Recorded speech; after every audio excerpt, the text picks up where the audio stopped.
In 2006, a 22-year-old combo guard from the University of Washington burst onto the NBA and took the league by storm. His name was Brandon Roy, and unfortunately, his career burned out almost as quickly as it began. Hello everybody, and welcome to another video. My name is Zach, and quick disclaimer, if you hear anything going on in the background, I don't know, like some nails banging, some power tools going off, I mean the wind's also a little crazy, just know that we are getting yard work done in my house, and I'm gonna try my best to filter all of the sound out, but there is really no guarantee. So I just wanted to give you a quick disclaimer. And now we're gonna get into the story that was Brandon Roy. Before Brandon Roy was an NBA lottery pick and a player with one of the biggest what ifs in league history, he was a relatively late bloomer who grew up in Seattle and attended Garfield High School, a spot that was only a few minutes down from the University of Washington. Early on, it was clear that Brandon Roy was an exceptionally talented basketball player. He was so good, in fact, that the good folks over at ESPN ranked him as the best player in Washington State. With solid size and a well-rounded skill set, ESPN also ranked him as the 36th best recruit in the class, ahead of guys like JJ Redick, Andre Iguodala, and Darren Williams. Towards the end of his high school career, Brandon Roy became so widely recognized that it was possible that he made the jump from high school straight to the NBA. He decided to go and continue his education, ultimately passing up the opportunity to go prep to pro. And I think it's safe to say, without giving too many spoilers, it's safe to say that that move turned out to be the right one. Heading into his senior season at Garfield High School, Brandon Roy went ahead and committed to the University of Washington. With recruiting out of the way, he could focus on basketball and more so academics. You see, Brandon Roy had difficulties in the classroom. He had a learning disability that impacted his reading comprehension, and it was a really rigorous challenge for him to meet the NCAA's academic requirements. Roy went and took the SAT, which would be his first of 3 times, and posted a score that would not satisfy the NCAA's requirements. So, as you might expect, in order to qualify and get into college, he went out, he hired a tutor, he started putting in that work, and the work paid off. Brandon Roy made a tremendous leap the second time that he took the SAT. The leap was so tremendous, in fact, that the NCAA invalidated his score because they felt that his jump was, suspicious. I guess they felt that it was impossible for this kid who was going through extra help and was seeking out tutorage. It was like, I can't believe that they didn't think that it was possible for him to make the jump. Anyway, Roy goes and takes the SAT for the 3rd time. After the debacle that was the second test, Roy again sat down and took the SAT and posted even better scores. As if his luck couldn't get any worse, somebody just went and lost his file. I don't know if this falls on the NCAA, if this falls on Garfield High School, if this falls on the University of Washington, but whoever's responsible for it, it really doesn't matter. The only thing that matters is that Roy wound up missing the fall semester of his freshman season. While Brandon Roy waited to find out if he was eligible to play or not, he got a job scrubbing shipping containers in a Seattle shipyard. He kind of just put his head down, got to work, saved up a little bit of money, had his time occupied. I'm sure he was still working out and, trying to just, improve as a basketball player. And then one day, he got the call that he would be eligible to play basketball with the Washington Huskies starting in his spring semester. That whole ordeal, in Roy's words, was, quote, the biggest thing I've ever overcome. It helped make me a better person and a better student in college. With the Huskies, Brandon Roy's first 3 campaigns were rather uneventful. And it's not to say that he was a bad player, but he didn't get to college and dominate the circuit. As a freshman, Brandon Roy appeared in 13 games and averaged about 17 minutes in that time. He posted 6.1 points and 2.9 rebounds. It really didn't matter though, because the Huskies from top to bottom were just terrible, and they finished that season with a 10-17 record. Year 2 was a significantly different story. The Washington Huskies made considerable improvements all around and finished with a 19-12 record, a mark that was good enough for them to qualify as an 8th seed in the NCAA tournament. Roy, as you might expect, was a catalyst behind such success. Roy was arguably the team's best player, as he was second in scoring at about 13 points per game, first in rebounding at 5.3, and second in assists at 3.3 dimes per night. Although Washington made some noise in the regular season, their tournament run didn't go as smoothly. They went up against Alabama Birmingham in the round of 64 and lost a heartbreaker where the final score was 102-101. I'm sure that in the preseasons, a lot of teams expect that the upcoming season is going to be a good one for them. One thing I'm not so sure of is if all these guys go out and think that they're going to have a record-setting season. And that is exactly what happened with Brandon Roy heading into the 2004-2005 campaign.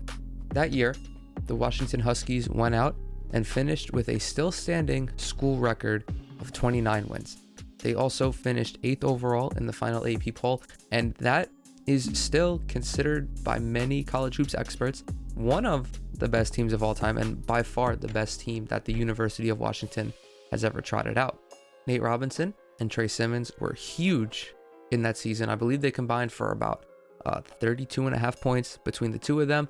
And also there was Brandon Roy, who, although he didn't make a significant statistical leap, was still good for anywhere from 11 to 15 points per night. One thing that was strange, aside from Roy really not taking a huge leap, is that he managed to maintain, not even just maintain, but improve so drastically when it came to shooting. Overall, Brandon Roy shot a blistering 56.5% from the field, and he even shot 35% from three.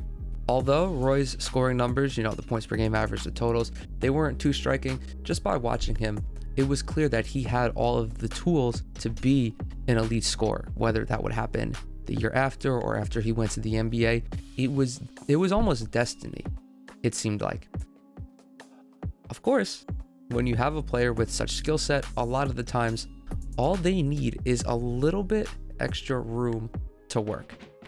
Brandon Roy's senior season, he got just that. Nate Robinson went on to the NBA, Trey Simmons graduated, and now the Washington Huskies are Brandon Roy's team to lead.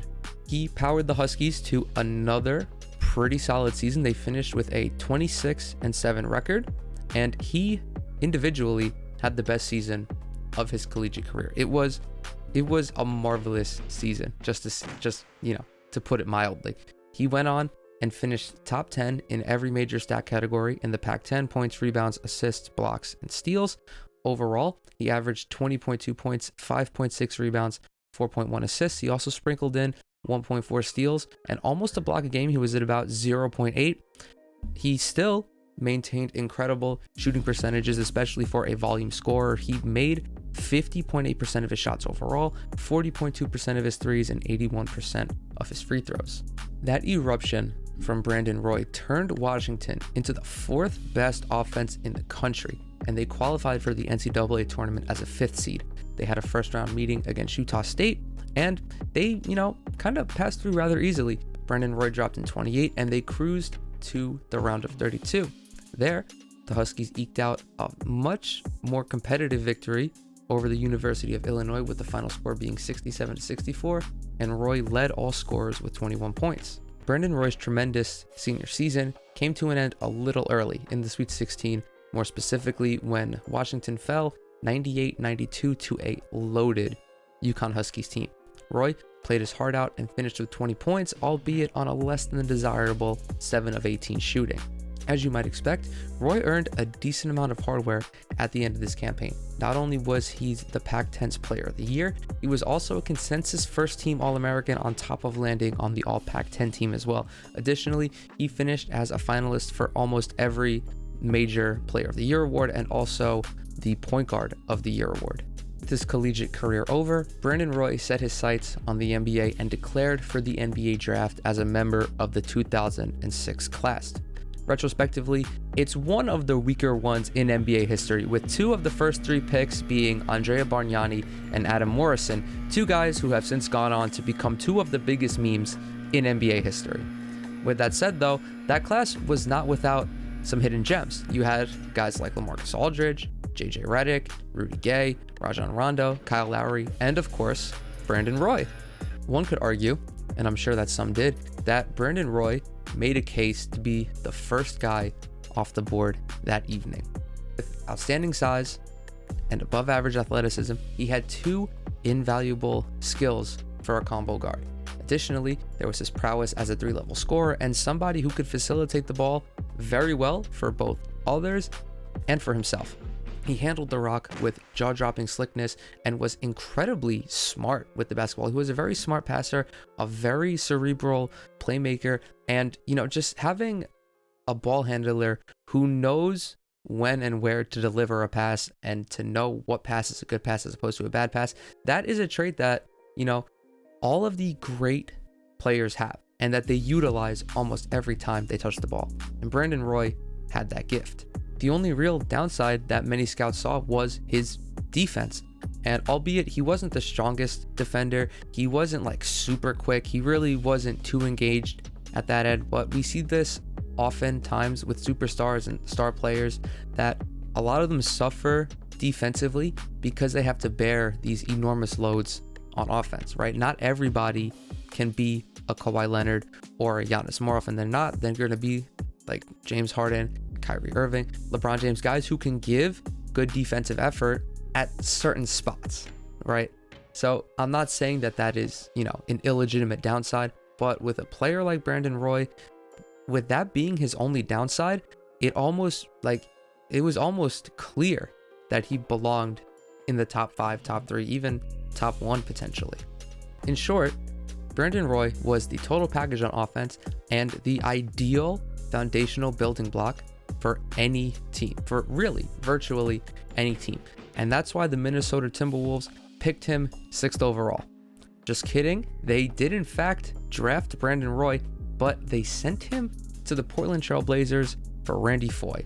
And the Portland Trail Blazers wound up having a fantastic young duo with LaMarcus Aldridge on the inside and Brandon Roy on the perimeter. Portland was coming off a 21-61 season when they acquired Brandon Roy. They wanted to get younger, and again, bringing in such a talented building block was the perfect route to go.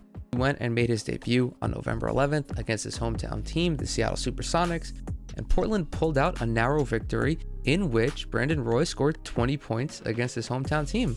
I mean, that, for me, that would be, that'd be a pretty cool way to start your NBA career. Not only having a very solid performance, but doing so against a team that he likely grew up watching and idolizing the guys who put on that uniform. He followed that up with performances of 19 and 16 respectively before succumbing to an injury shortly after that 16-point performance. In total, Roy appeared in 5 games before an impingement in his left heel sidelined him for about a month. Once healthy, however, the 22-year-old came back, went on a tear, and really put the NBA on notice. He didn't have the most insane rookie year ever, but his efforts were valiant enough to bring home the Rookie of the Year award. With it all said and done, Roy averaged 16.8 points, 4.4 rebounds, and 4 assists while making 37.7% of his threes and 45.6% of his shots overall. He was nearly a unanimous Rookie of the Year winner. However, one of the 128 votes went to Andrea Bargnani for whatever reason. This must have been I can't think of any other reason besides this guy just being either a troll or incredibly biased, because if you just put their numbers side by side, Brandon Roy was 100% more deserving of that award over Andrea Bargnani. During the summer of 2007, Portland decided to go all in on their Roy Aldridge duo, and really the last step in their rebuild was getting rid of Zach Randolph. And it's not that Zach Randolph was, a bad player. He was a walking double-double early in his career and throughout his prime. It was just that, when it's ready for a rebuild, you kind of just want to get all of the guys off the team who will potentially take opportunities away from your star players. Randolph wouldn't necessarily take shots away from Brandon Roy. If anything, he would help make Brandon Roy even better just because he would command so much attention. But they had a younger version of him in LaMarcus Aldridge. So the Trailblazers front office went ahead, sent Randolph to New York, and got back 2 role players, Steve Blake and Channing Frye. Now, with Brandon Roy and LaMarcus Aldridge having total control of the offense, Portland went out and made a considerable improvement in the 2007-2008 season, in which they finished 41-41. In his sophomore season, Roy's scoring improved, but it became really apparent that this guy was a talented, not even just, a normally talented playmaker, an exceptionally talented playmaker, or an impressively talented playmaker, because I used the word exceptionally at the beginning of this video. But his passing went from 4 assists a night to almost 6 in one season. Now, that alone isn't a massive jump, right? 2 assists per game, that can just be 2 guys hitting a couple lucky shots. However, it really made it impossible to overlook his playmaking because his turnovers decreased from 2 to 1.8. So now this guy, in his second year out of school, has an assist to turnover ratio of about 3. And he's doing that while also giving you upwards of 20 points a night. And he still had a couple of years until he reached his prime. It was clear from the jump that Roy simply made everybody around him better, including LaMarcus Aldridge. Now, when Aldridge planted himself on the block, as he tended to do throughout his career, Roy could dump the ball into him. Aldridge would command a double team potentially, but if you helped off the wrong guy, he could, pass it back out to Roy and allow him to create. It was a symbiotic relationship and the type that you want between your lead guard and your elite big man. Now, Brandon Roy was, so impressive that season that he wound up earning his first All-Star nod. And not only did he get selected to play in the game, he played almost 29 minutes and tallied 18 points, tying him for the Western Conference lead with Carmelo Anthony and Amari Stoudemire. As the season progressed, Portland got better and better, and Roy was the driving factor. They would finish 54-28 and met the Houston Rockets in the first round of the playoffs. Although Portland got dispatched in 6 games, Roy turned his game to a new level and finished that series with 27 points per game. With that season, not only had Portland gotten our taste of legitimate success, but Brandon Roy was a legitimate star, and he was knocking on the door of superstardom. He was a young guard and one of the most dynamic players in the NBA, both from a scoring and from a playmaking perspective. Blazers were just one solid piece away from contention, with Roy as the number 1 and Aldridge as the number 2. They just needed that third glue guy to really just patch the holes and elevate that team and just fix in all the spots that Roy and Aldridge couldn't do by themselves. However, the one downside of all of that success was that there was this new sense of pressure, because once teams get good, not only do they have to keep being good, but they have to improve. If you get to the first round of the playoffs, the next step is a conference title. If you get to a conference title game and you lose, the next step is to get better and go to the NBA finals. And then, it just keeps snowballing until you just can't do it anymore. And Portland was beginning to be in that position. However, none of it seemed to bother Brandon Roy. Now, before we continue and, round out the rest of Brandon Roy's career, I have to point out what is arguably the most impressive statistic over those 2 previous seasons that we just talked about. In it, Roy played 152 out of 164 possible games, missing just 12 over those 2 seasons. For a guy who had numerous injury concerns coming into the NBA, his durability seemed to be, a figment of everybody's imagination, just a ghost in the past that, proved to be not real. Now, with that said, this upcoming season for Portland would feature a slight regression. They didn't, tank or fall drastically. They didn't jump off a cliff and finish 10th in the Western Conference. No, they still posted a 50-win season, which pretty good, all things considered. And Roy continued on his path towards superstardom. He posted another 20 point per game scoring season with an average of 21.5, and that put him 10th on the league's scoring list, behind, in this order, Dwayne Wade, LeBron James, Kobe Bryant, Dirk Nowitzki, Danny Granger, Kevin Durant, Chris Paul, Carmelo Anthony, and Chris Bosh. Again, fantastic company to be around, and it really isn't a shot that all of these guys scored more points than you did, because it's like, at any point, even though statistically Roy might not have compared to them, when they were on the court together, if he was going up against Kobe, you know, both of those guys could trade shots all night long. Same thing with KD, same thing with LeBron. He had the talent to contend with these guys on a nightly basis, even if his numbers were a little bit worse than theirs. Now, you're probably thinking to yourself, but Zach, how do the Blazers get worse if Brandon Roy is killing it? And the answer is simple and unfortunate.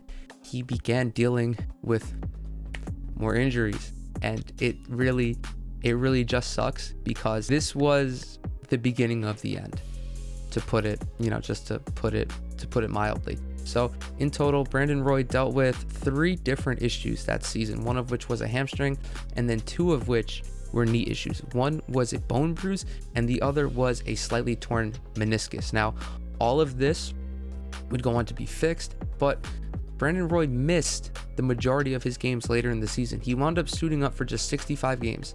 And just from Portland's record, it's very clear that if he were there, this season is a different story.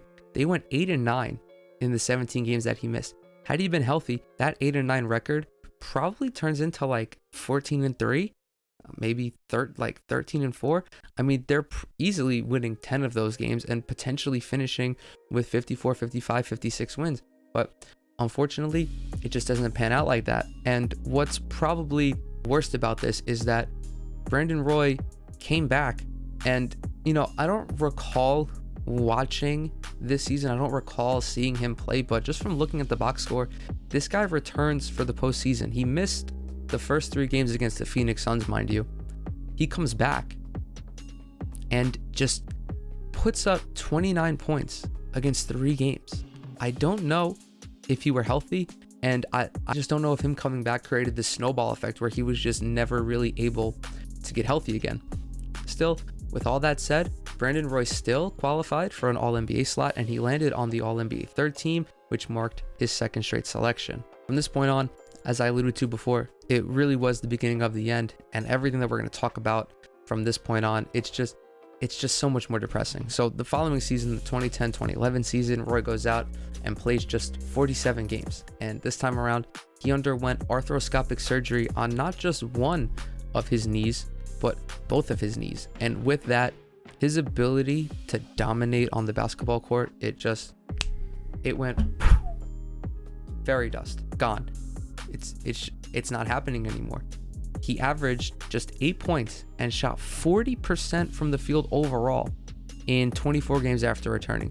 This is the guy who went from shooting 40% on threes to shooting 40% overall.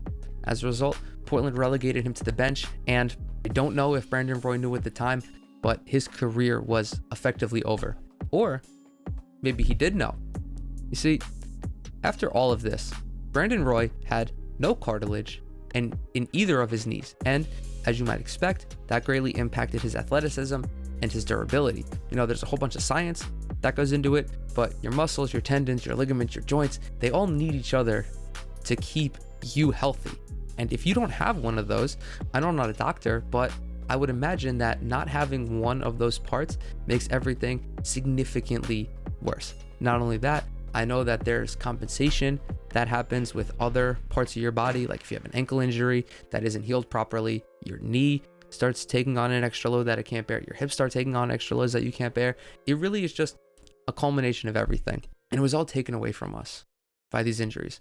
No more buzzer beaters, no more spectacular plays around the basket, no more mind-bending passes. It was all a thing of the past.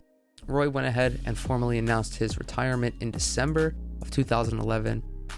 He was just 27 years old, and although he tried to make a comeback the following year with the Minnesota Timberwolves, ironically enough, it didn't work.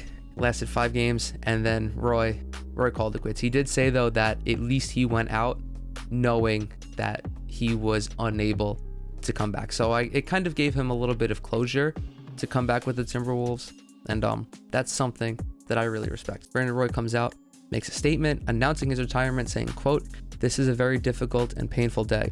I love the game. I love the Portland Trail Blazers, and I love our fans. But after consulting with my doctors, I will seek a determination that I've suffered a career-ending injury pursuant to the rules of the collective bargaining agreement."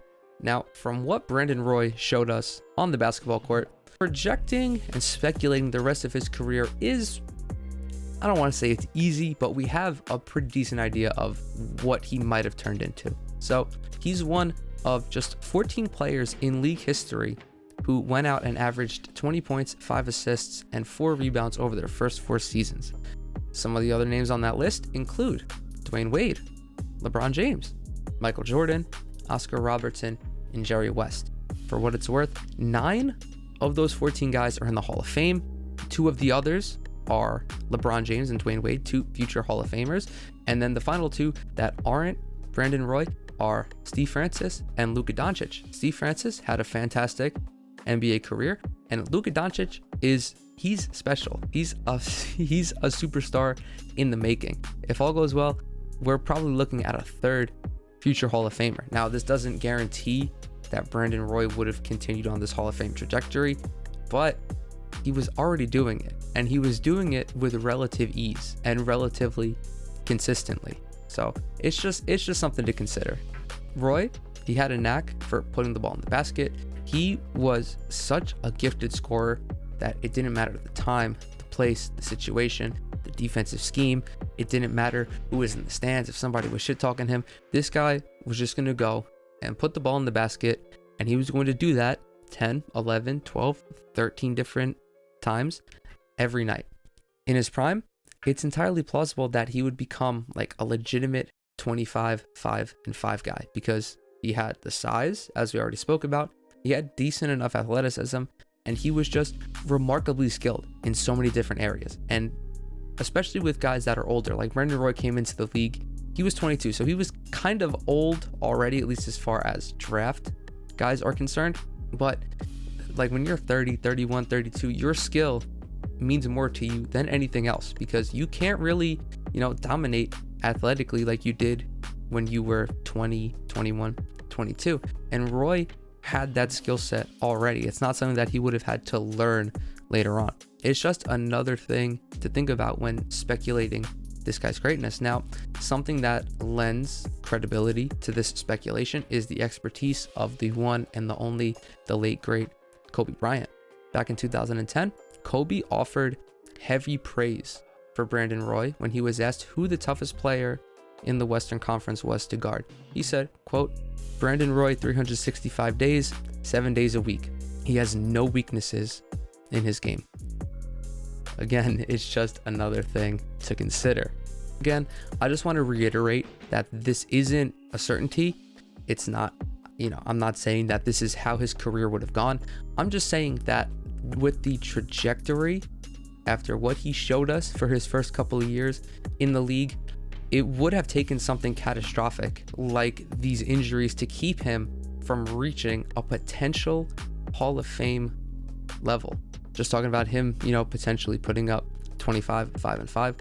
That is good enough production to be the number 1 guy on a championship team. And then from that point on, it's all about the front office just surrounding you with pieces to make it work. I don't know if the Portland Trailblazers or any team that Brandon Roy would have played on would have won a championship, because it is just more than talent. You have to get lucky as well. But talent was not a question. It was everything else that he really had no control over. And to wrap this up, one thing is sure. Brandon Roy is a household name. And even to this day, people still talk about him as being the what if. It's like him, Trace McGrady, Grant Hill. Those are the 3 guys who are most commonly talked about. It's like, if injuries never happened, who do you think would have gone on to have the greatest career in, whether it be sports, sports in general, basketball? Brandon Roy is one of those guys. And I feel that he would have gone on to construct a Hall of Fame worthy career and earned a spot in Springfield when it was all said and done. Just a little side note before I close this up. Since retiring from the NBA, Brandon Roy has smoothly transitioned into being a high school basketball coach. He started out with Nathan Hale, the high school of current Nuggets player Michael Porter Jr. With that school, he went 29-0 and earned the Naismith Basketball High School, the Naismith Basketball High School Coach of the Year award in 2007. Now he's with his alma mater. He now coaches at Garfield High. So really just, it's cool that he would go back and, try to teach his expertise to kids that grew up in the same spot as him.